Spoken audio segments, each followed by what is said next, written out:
ऐसा लगता था पता नहीं क्या है, मतलब डर लगता था। मैं जब मुंबई में आया था तो मैं 15 दिन तो घर से बाहर ही नहीं निकला था, क्योंकि इतनी स्पीड देख रहा था मैं कि इतनी स्पीड में तो हम चल ही नहीं पाएंगे, इस शहर के साथ शायद हम कनेक्ट नहीं कर पाएंगे बिल्कुल भी। तो इस तरह के डर थे। लेकिन ऐसी जगह पे आ गए थे कि अब जाना भी मुश्किल था। तो मतलब वापस नहीं जा सकते थे, वापस इसलिए नहीं जा सकते थे कि बहुत सारे डर थे। वापस अगर चले गए तो थिएटर के जो मेरे दोस्त थे वो बोलते, क्यों भाई वापस आ गए तुम भी,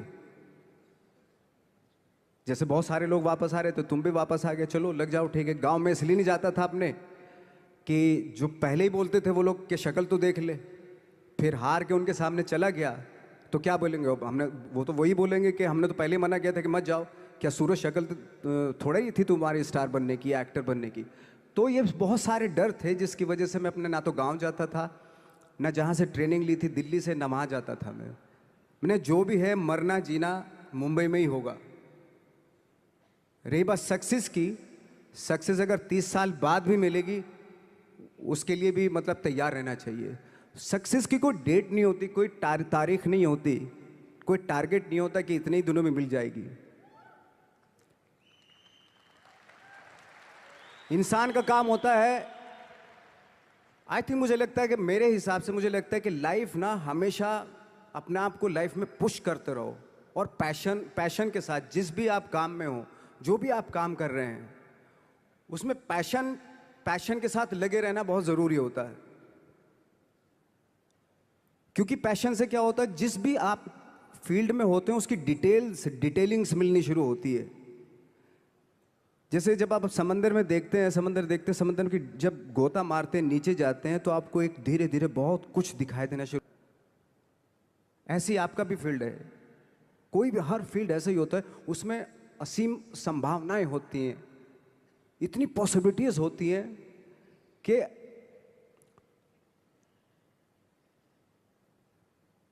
आई थिंक दुनिया का हर काम में इतनी सिर्फ अगर एक दर्जी है पैंट सीता है, 1000 तरीके की पैंट सी सकता है वो, अगर वो चाहे तो। अगर उसने नहीं चाहा तो वो जो ट्रेंड चला रहा है वही सीता जाएगा।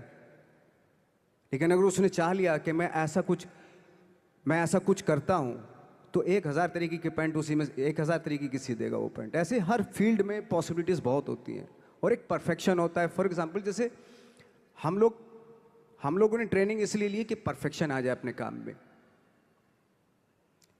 जैसे एक मैंने एग्जाम्पल सुना था कि ये छोटी छोटी चीज़ें जो मैं बता रहा हूँ, ये चूंकि मैंने बचपन में सुनी थी, उन पे दिमाग, उन्हीं को अपनी लाइफ बना के आगे बढ़ा तो आज यहाँ पे हूँ। इसलिए वो छोटी छोटी चीज़ें बहुत काम आती हैं, उनको सुनना बहुत ज़रूरी होता है इंसान के लिए। बताते हैं कि एक बहुत बड़े, पता नहीं ये सच है झूठ है, मुझे नहीं इतना ज़्यादा नहीं मालूम, बट कोई बहुत बड़े इंसान हुए, लेकिन वो पहले मौची थे, जूता सीते थे। लेकिन जूता जहाँ से सीते थे ना, वहाँ से कभी फटता नहीं था वो, भले दूसरी जगह से फट जाए लेकिन वहाँ से नहीं फटता था, क्योंकि उसका पैशन था जूता सीना। काम भले ही वो है वो, लेकिन उस काम में भी उनका पैशन है। तो इसी वजह से वो इतने पॉपुलर होते चले गए कि यार जूता फट गया लेकिन सिलवाना वहीं जाके है, क्योंकि वहाँ अगर उन्होंने सी दिया वहाँ पे, जिंदगी भर वहाँ से जूता नहीं फटेगा। तो छोटी छोटी चीज़ों में ये जो परफेक्शन, पैशन, ये सारी चीज़ें होती हैं जो आपका आगे बढ़ाती हैं, बहुत आगे ले जाती हैं। लेकिन उसके वही है, कुछ चीज़ों का होना वाकई बहुत ज़रूरी होता है। फिर एक्सपीरियंस आपकी नॉलेज। जैसे मेरा मानना है कि आई एम सॉरी टू से, बट मेरा खुद का मानना है कि मैं लक पे बिलीव नहीं करता हूँ। मेरे सामने आज तक मेरे सामने लकीली कोई चीज़ नहीं हुई कि मैं लकीली यहाँ तक पहुँच गया। आज जो आप प्रोमो देख रहे थे, जो क्लिपिंग्स देख रहे थे मेरी, मैं लकीली नहीं पहुँचा हूँ यहाँ पे। मैंने उसके लिए मेहनत की है, मैंने उसके लिए नॉलेज इकट्ठी की है, मैंने उसके लिए ट्रेनिंग ली है। अगर लक पे डिपेंड करता ना मैं, तो अपने एक रूम में रहता, देखते हैं यार लक जब होगा तो हो जाएगा, ऐसे थोड़े ना होता है। ठाकरे, बाला साहब ठाकरे का जब मैंने रोल किया तो वो लकीली नहीं हो गया। उसके लिए 1 महीना में पहले हारमोनियम पे बैठा मैं कि बाला साहब कहाँ से बोलते हैं, उनका सुर क्या है, उनका टेक्सचर क्या है, उनकी वॉइस का, उनकी वॉक कैसे है, वो चलते कैसे हैं, उनका वेट किस चीज़ पर ज़्यादा डिपेंड करता है।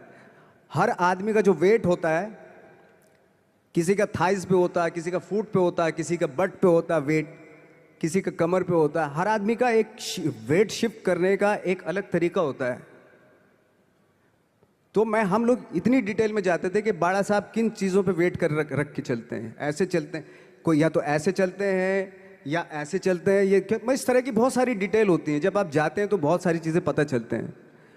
मेरे सामने इतने चैलेंज थे जब मैं बाला साहब का रोल कर रहा था, तो वो मिमिक्री भी नहीं होनी चाहिए, कॉपी भी ना हो। जैसे अमूमन अक्सर होता है जब हमारे यहाँ बायोग्राफी की जाती है तो हम कॉपी कर देते हैं उसकी। कॉपी करना मतलब अगर हम किसी की कॉपी कर रहे हैं या मिमिक्री कर रहे हैं तो वो वीकनेस समझी जाती है कि आप वीक एक्टर हो। और ये बात मुझे बहुत पहले समझ में आ गई थी जब मैं ट्रेनिंग ले रहा था। मैं ट्रेनिंग के फ़ायदे बता रहा हूँ आपको। जब मैं ट्रेनिंग ले रहा था ये हमें तभी समझ में आ गया था। और प्रिपरेशन के वक्त, बाला साहब की प्रिपरेशन के टाइम पे, कि मैंने कहा इसकी मिमिक्री नहीं होनी, बाला साहब की मिमिक्री नहीं होनी चाहिए, ना कॉपी होनी चाहिए, और लगना भी चाहिए कि बाला साहब ठाकरे हैं।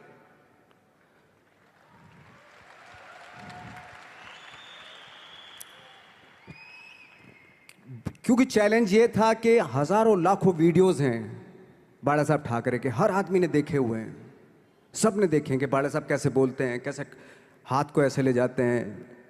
एक बार ये हुआ था कि मैं जब इसकी शूटिंग कर रहा था,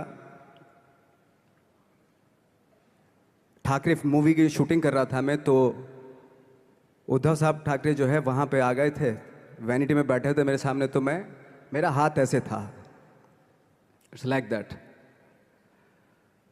तो बोले आपने हाथ ये ऐसे क्यों रखा हुआ है?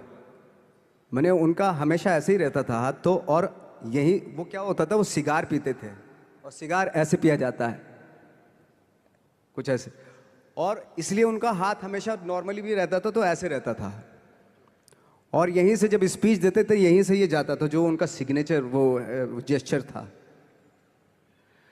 तो वो शॉक्ड हो गए कि इतनी डिटेलिंग आपने ली है। तो जब फिल्म देखी उन्होंने, तो फिल्म देखने के बाद उनको रियलाइज़ हुआ कि वाकई बहुत स्टडी की है नवाज ने उनके बाला साहब के ऊपर। तो मुझे खुशी हुई थी कि थैंक गॉड कि ये सारा किस लिए हो रहा है, पैशन की वजह से हो रहा है। एक पैशन है, उसके बाद आपका एक्सपीरियंस है, आपकी नॉलेज है, आपकी ट्रेनिंग है, उससे ये सारी चीज़ें निकलती हैं।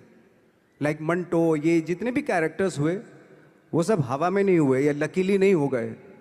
उनके लिए बाकायदा बहुत छोटी छोटी मेहनत की, छोटी छोटी डिटेल इकट्ठी की गई, स्कोर बनाया उसका, उन डिटेल्स का, तब जाके वो कैरेक्टर जो आप देखते हैं वो एक अलग इंसान दिखता है। वो मैंने कभी भी हीरोइज्म या इन सब चीज़ों पे बिलीव नहीं किया।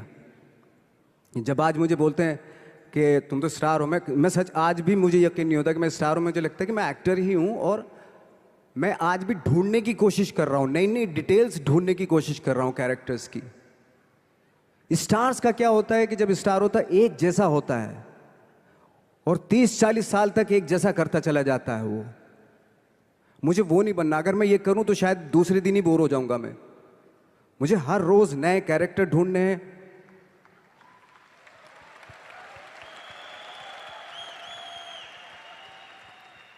लोगों के बीच में रहना है, क्योंकि लोगों ये बीच में रहने से बहुत सारी चीजें मिलती हैं। मैंने एक रोल किया था लंच बॉक्स में, पता नहीं कितने लोगों ने देखी वो फिल्म, मुझे नहीं मालूम।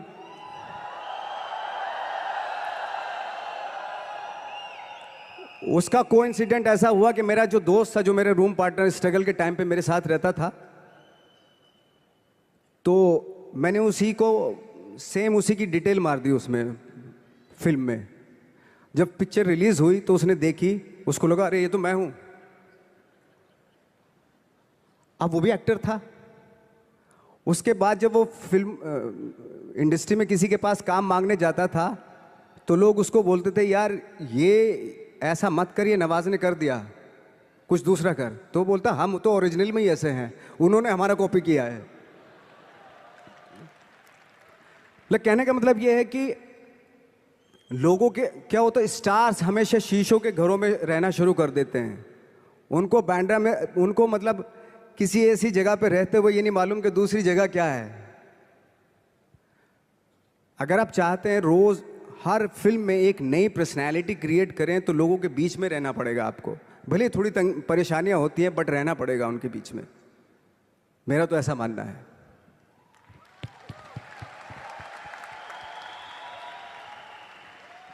नवाज, आप बहुत छोटे से शहर से हैं, डिस्ट्रिक्ट मुजफ्फरनगर। यहाँ पे बहुत सारे लोग ऐसे